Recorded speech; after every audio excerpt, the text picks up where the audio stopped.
ያኔ ገና ከላይም ከታችም ማቀምቀም ሳልጀምር የፍቅር ደብዳቤ በመጻፍ ኑሮዬን ደጉም ነበር። የሀብታም ልጆች ደብዳቤው ሲሰምርላቸው የሽልጦ መግዣ ሳንቲም ይሰጡኛል። ጎልቤ ወንዶች ደግሞ ሰላም ይሰጡኛል። መቼም የእጅ ጽሑፌ ወደር አልነበረውም። የግዕዝን ፊደል የቀረጸው ሰውዬ ሞዴል ያደረገው የእኔን የእጅ ጽሑፍ ይመስለኛል። እኔ ደብዳቤ ጻፍኩላት ልጅ ብዙ ጊዜ እምቢ አትልም። ልጅቱ ልጁን እንኳ ባትወደው የእጅ ጽሑፌን አይታ እጅ ትሰጣለች። ደብዳቤው ተጽፎ ሲያልቅ ታጥፎ በደብተር ሽፋን ውስጥ ይከተታል። ከትምህርት ቤት ስንለቀቅ እኔና አፍቃሪው ከትምህርት ቤታችን በር ላይ ወጥተን እንቆማለን። ከዛ ሴቶች ባጠገባችን 3-4 እየሆኑ ሲያልፉ አስመረት ብሎ ይጮኻል አፍቃሪው። አቤት። ምን አባሽ አግኝተሽ ነው የምትተብች? እንዴ እኔ በጥርስሽን ሳላራግፍሽ ይሄን ደብተር ተዋሽኝ። መልሱን ሰኞ ጠብቃለሁ። አስመረትና ጓደኞቿ ቤታቸው ከመድረሳቸው በፊት ከሚገኘው ድንክ ምሳና ዛፍ ስር ተኮልኩለው ደብዳቤውን እየተቀባበሉ ያነቡታል። ለሴት ተማሪዎች ከባዱ ጭንቀት የተላከላቸውን ደብዳቤ የሚደብቁበት ቦታ ማግኘት ነበር። በጊዜው የፍቅር ደብዳቤ ይዞ መገኘት ተቃዋሚ ፓርቲ የበተነውን ወረቀት ይዞ እንደመገኘት ነበር። ከደንበኛዎች አንዱ ባሳዝነው የሚባል ልጅ ነበር። በአባቱ ሱቅ ውስጥ ይሰራል። አንድ ቀን ደብዳቤ ጻፍልኝ፣ እሺ ካስባልክልኝ እንደ ልብህ ኮካኮላ ትጠጣለህ አለኝ። እየቃምሁ ቆንጆ ደብዳቤ ጻፍኩለት። አንድ አንቀጽ ጽፍና በሽምብራ ቆሎ የተወጠረ ጉንጨን እየዳበስሁ እንደ ሮዲን ሐውልት እመሰጣለሁ። 4 ገጽ ያህል ጽፌ እንደጨረስኩ እስቲ አንብብልኝ አለኝ። ሳነብ ሰው እንዲረብሸኝ ስለማልፈልግ ሱቁን ዝጋው አልኩት። ላስመረስል እንኳን ሱቅ መንገድ ዘጋለሁ አለ ባሳዝን። ግን የሱቁን መስኮት በመዝጋት ፈንታ ወለወለው። ማንበብ ከመጀመሪያ በፊት በሱቁ አጠገብ የተቀመጠው አይነ ስውር ለማኝ በዋሽንት እንዲያጅበኝ ገና ከባንክ የወጣ 5 ሳንቲም ሰጠሁት። አንብቤ እንደጨረስኩ ባሳዝነው እምባውን መቆጣጠር አልቻለም። ከባለ ዋሽንቱ ለማኝ ጋር ተቃቅፈው ተላቀሱ።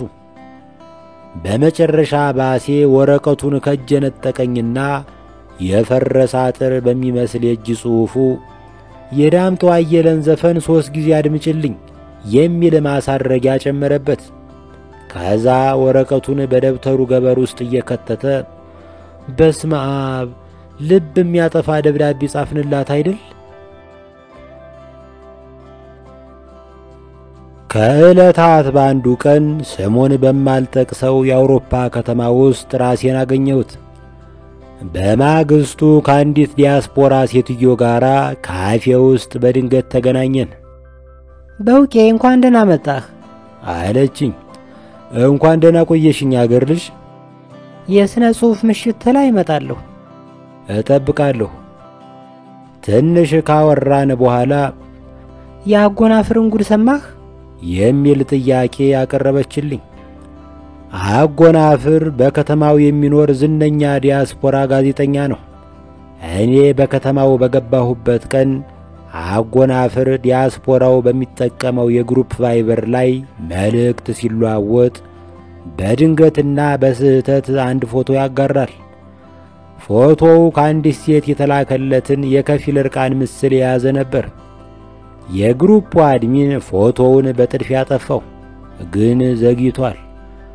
አብዛኞቹ የቫይበሩ አባላት ፎቶውን ሞባይላቸው ላይ መዝግበው አስቀርተውት ነበር።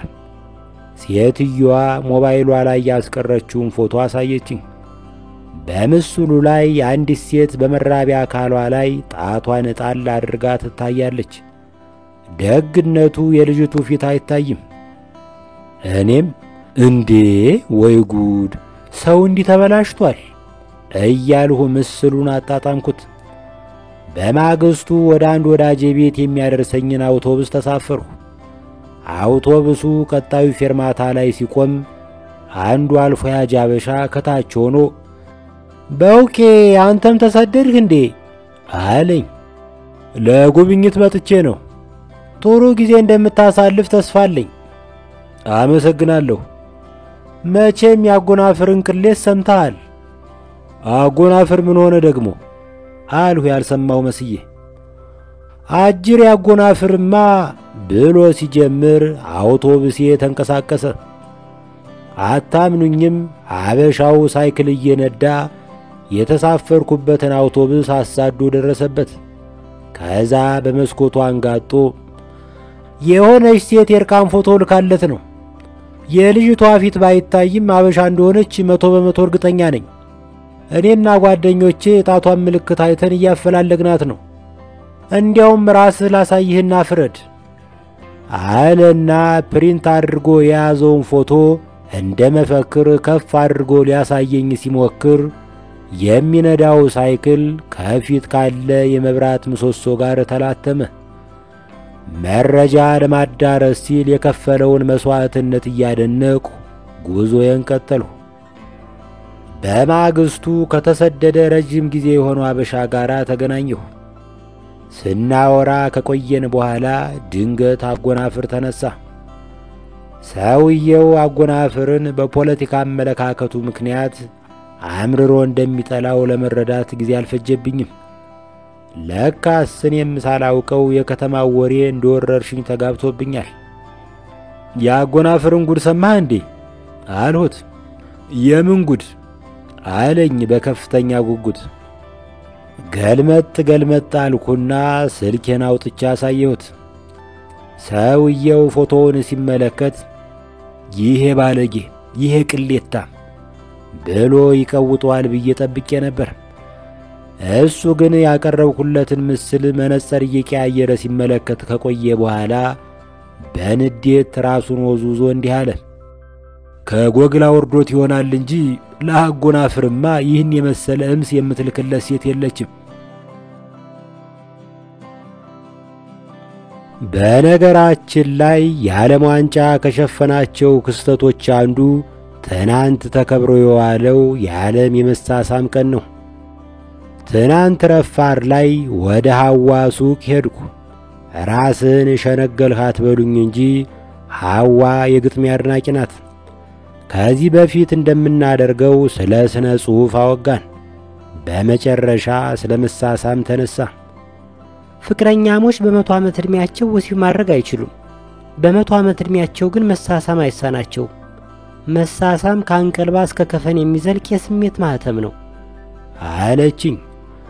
ልንሰነባበት ስንል አዲስ ግጥም የለም ስትል ጠየቀችኝ። ዛሬ ከሳምሽኝ ቤቴ ገብቼ አዲስ ግጥም ጽፋለሁ የሚል ድፍረት አመለጠኝ። ዝም ብላ ስታየኝ ቆየች። ከንፈሬን እያለዘብኩ ጠበቅኩ። ግድ የለም ለዛሬ ወግ ወይም ማመልከቻ ጻፍ አለችና ሞባይሏ ላይ ወዳለው ካልኩሌተር አቀረቀረች። መራመድ ጀመርሁ። ንዴትን የሚያህል እርምጃን የሚያፋጥን ኃይል በዚህ ዓለም የለም። ወደ ወሎ ሰፈር የሚወስደው አዲስ አስፋልት ላይ እንዴት በዚህ ፍጥነት ልደርስ ቻልሁ? ከመንገዱ ዳር ባለው አግዳሚ ወንበር 2 ጥንዶች ተቀምጠዋል። ሰውየው ግዙፍ ነው። ቀይ ፊቱን ቀለም የጠገበ ጢም ከቦታል። የድሮ የባቢሎን ንጉሥ ይመስላል።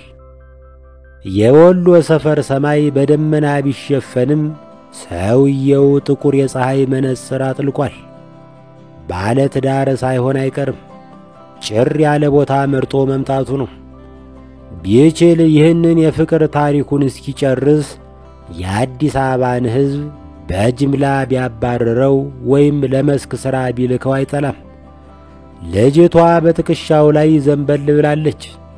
ትከሻው እንደ ግመል ሻኛ ነው። ከዕድሜው ጥቂት ጊዜ ያህል ወፍጮ ቤቱ ውስጥ እንዳገለገለ ገመትኩ። ልጅቱ ፍቅር እንደያዛት ብቸኛ ማረጋገጫ ያንን ትከሻ አምና መደገፏ ነው። ሰውየው ልጅቱን ለመሳም ወደ ከንፈሯ አቅጣጫ ዘነበለ። ከንፈሯን አየሁት። የክሮሽያን ማሊያ ይመስላል። ሰውየው በብዙ ትግል ትዕግስትና ልምምጥ ያገኘው የስሚያ ዕድል ይመስላል። ጥርሱን ክሊኒክ ውስጥ አጥቦ 1 ደርዘን ማስቲካ አኝኮ የትንፋሹን መዓዛ መዳፉ ላይ ሞክሮ ተሰናድቶ እንደመጣ ያስታውቃል።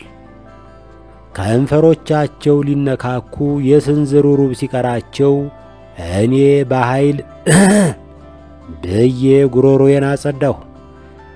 ለነገሩ ያልሁበት አቅም ጉሮሮዬን ከማጽዳት አልፎ ተጠባባቂ ጉሮሮ መቀየስ የሚያስችል ነው። ሰውየው ለጎል 1 ጫማ ሲቀረው ፊሽካ እንደተነፋበት ተጫዋች ቀልቡ ተገፈፈ። ዞር ብሎ በከፍተኛ ንዴት ግርም ታየኝ። እዚህ አካባቢ ካፌ አለ እንዴ አልሁት አፌ እንዳመጣልኝ። አስፋልቱን ተሻግረ ትንሽ ወደ ውስጥ ገባ ስትል ታገኘዋለህ፣ ዲኤስቲቪም አላቸው አለኝ። አመሰግናለሁ አልሁና አጠገባቸው መቆሜን ቀጠልሁ። ሰውየው እንዲሄድለት ከመጓጓቱ የተነሳ የሻይ ቡና የምልበት ቢሰጠኝ ራሱ አይጠላም። ከ2 ደቂቃ በኋላ ያልኩህን ሰምተኛል ብሎ አንባረቀብኝ።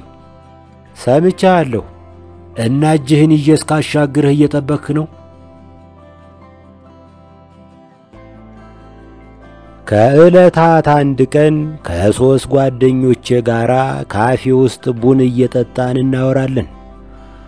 አንዱ ገና ፍልስፍና ማንበብ የጀመረ ጎረምሳ የስነ ውበት ፍርድና የስነ ምግባር ፍርድ በሚባሉት ጽንሰ ሐሳቦች መሃል ያለው ልዩነት ምንድነው የሚል ጥያቄ አነሳ። ሁለተኛው ወዳጃችን የምዕራብንና የምስራቅን ፈላስፎች ሐሳብ እየጠቀሰ በሰፊው ምላሽ ለመስጠት ሞከረ። ውይይቱን ቡና የማይመክተው የእንቅልፍ ክኒን አደረገብን። በዚህ መሃል ሙዝ ያንን ዘናጭ ቂጥ ይውልኝማ ብሎ ጮኸ። ሁላችንም ወደ ተጠቆመው ቂጥ ዞርን። በአጠገባችን ቡና እየጠጡ የነበሩ 2 ጠና ያሉ ሴቶች ምዑዝን ክፉኛ ገላመጡት። ምዑዝ እንዲህ አለ። ዘናጭ ቂጥ የሚለው አነጋገሬ የስነ ውበት ፍርድ ሲሆን የእኒህ ሴቶች ግልምጫ ደግሞ የስነ ምግባር ፍርድ ነው። ገባህ? ከካፌው ማዶ ቡቲክ አለ። የቡቲኩ ባለቤት የዘናጩ መቀመጫ ተሸካሚ ናት። ዲቦራ ትባላለች። ከእሷ ጋር ሲነጻጸር የሌሎች ሴቶች መቀመጫ መቆሚያ እንጂ መቀመጫ ነው ማለት አይቻልም። ካሰገጥሁባቸው ቀኖች በአንዱ ዕለት ካልነካሁት ብዬ አስቸገርሁ። ምዑዝን በ200 ብር እንወራረድ፣ የዲቦራን ቂጥ በመዳፌ ተመትመዋለሁ አልሁት። ውድድሩ በ500 ብር ቢሆን ደስ ይለኛል፣ 500 ብር አምሮኛል አለኝ። ተስማማሁ። አንድ ቀን ዲቦራ ከቡቲኩ ወጣ ወደ ካፌው ለመሄድ በፊታችን ስታልፍ እጄን ወደ ኋላዋ ሰደድሁት። አሰነዛዘሬ በዝግታ እንዲሆን አስቤ ነበር። ዝንብ እንደሚያባርር ሰው ጣቶችን ገፋ አድርጌ ለመመለስ ተዘጋጀሁ። ግን እንደ ሐሳቡ የኖረ ማን ነው? ድንገት እጄ የምድርን ማዕዘን ነክቶ ተመለሰና መቀመጫዋ ላይ አረፈ። ጧ! የልደት ፊኛ ራሱ እንደዚህ አይጮህም። ትልቅ ሰው አይደለህም እንዴ አለችኝ፣ እሳት ለብሳ እሳት ጎርሳ እሳት ተንተርሳ። ለትልቅ ሰው ትልቅ ቂጥ አይወድለትም የሚል ምላሽ መስጠቴን አስታውሳለሁ። ለሕዝብ ማስተማሪያ ይሆናል ብዬ ነው እንጂ ከዚያ ቀጥሎ የተከተለውን ባልናዘዘው መርጥ ነበር። መዳፏ ፊቴ ግድም ውልብ ሲል ትዝ ይለኛል። አቀርቅረህ ቴክስት እያደረግክ ስትሄድ ከመብራት ምሰሶ ጋር ተጋጭተህ ታውቃለህ? የደረሰብኝ አደጋ ከዚያ አይተናነስም። ከጥቂት ደቂቃ በኋላ በአቅራቢያው ወደሚገኝ ፋርማሲ ጎራ ብዬ ከምዑዝ በበላሁት 500 ብር የነስር ማስቆሚያ መድኃኒት ገዛሁ። ከአንድ ሳምንት በኋላ ብስጭት ያልቀነሰም። ከዲቦራ መዳፍ በላይ የምዑዝ ሳቅ እያደራመመኝ። ምዑዝ ተመሳሳይ ነገር ካልደረሰበት በቀር እንደማልጽናና ገባኝ። አንተ የዲቦራን ቂጥ ከነካህ 1000 ብር እሰጥሃለሁ አልሁት። ምዑዝ ተስማማ። ተያይዘን ወደ ቡቲኳ ሄድን። ዲቦራ ረስታኛለች። የጠፈጠፈ ቢረሳ የተጠፈጠፈ አይረሳም። ኮርፊያዬን ለማሳየት ያክል ፈንጠር ብዬ ቆምሁ። ምዑዝ አንድ ሸሚዝ ገዛትና ትንሽ ያሳስቃት ከቆየ በኋላ ወደ መቀመጫዋ እየጠቆመ ሲያዩት በጣም ደስ ይላል፣ ስፖንጅ አይመስልም አላት። ስፖንጅ አይደለም ብላ ቀወጠችው። ከዚያ ትንሽ ስታመነታ ከቆየች በኋላ እንዲህ ስትል ሰማኋት። ካላመንከኝ ነክተ ማረጋገጥ ትችላለህ። ምዑዝ ወደ እኔ ዞሮ ምንም ማድረግ አይቻልም በሚል ፈገግ አለ።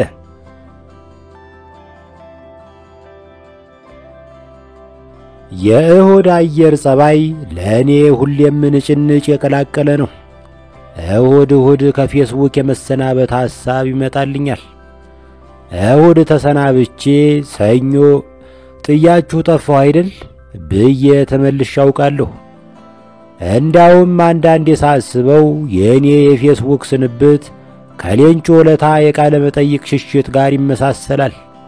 የሆነ ጊዜ ላይ ሌንጮ ቤቲ ሾው ላይ ቀርበው ቃለ መጠይቅ ሰጥተው እንደጨረሱ ከዚህ በኋላ እንዳትደውይልኝ ብለው አስጠንቅቀዋት ነበር። ከጥቂት ጊዜ በኋላ ግን ራሳቸው እየደወሉላት 3 ጊዜ ቃለ መጠይቅ ሰጥተዋታል። ራሳቸው እየደወሉላት የሚለው እንኳ የኔ ቅጥፈት ነው። ዛሬ ጠዋት ነቅቼ ፌስቡኬን ከፈቱ። ፌስቡክ what is in your mind እያለ ያጣድፈኝ ጀመር። እንደሚታወቀው ፌስቡክና ሰካራም ሰው ዝም ሲል አይወዱም። አእምሮዬ ውስጥ ከአንጎበር በቀር ምንም የለም ጀለስ ስለው እሱንም ቢሆን ጻፈው እያለ ይጎተጉተኛል። እምቢ ስለው አጀንዳ ወይም መጃጃያ ያቀርብልኛል።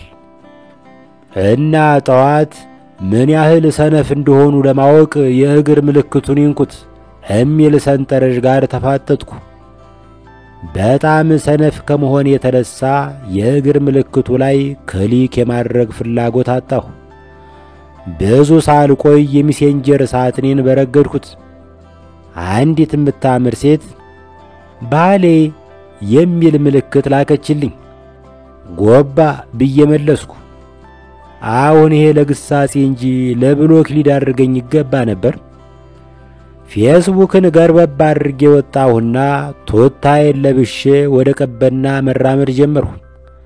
መንገድ ላይ የታዋቂ ሰዎችን ስዕልና ያልታወቁ ሰዎችን ጥቅስ ከሚሸጥ ጎረምሳ ጋር ተገናኘሁ። በውቄ አንተንም ስያለሁ ሲለኝ ማመን ተሳነኝ።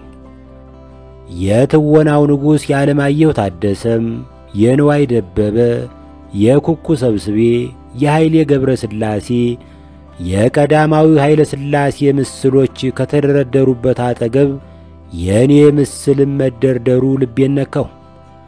አያማህም ብልድ ይላል ፈረንጅ እንዲህ አይነት ነገር ሲገጥመው። በአንድ ጊዜ ደባሪው እሁድ 9 ቅዳሜ ሆነልኝ። ከዛ ምስሉን አንስቻ አየሁት። ከጾታው በቀር ምኑም እኔን አይመስልም። የንዋይን ምስል በንዋይ ፎቶ ላይ ተመስርቼ ሳልኩት ነው አለኝ። የኔን ምስልስ በፋንቱ ማንዶዬ ፊት ላይ ተመስርተ ነው የሳልከው? ሌላው አስቤ ተውኩት። ያንተን ምስል በርሳስ የሞከርኩት ነው ሲለኝ አልቻልኩም። እስቲ በላጲሱ ሞክረው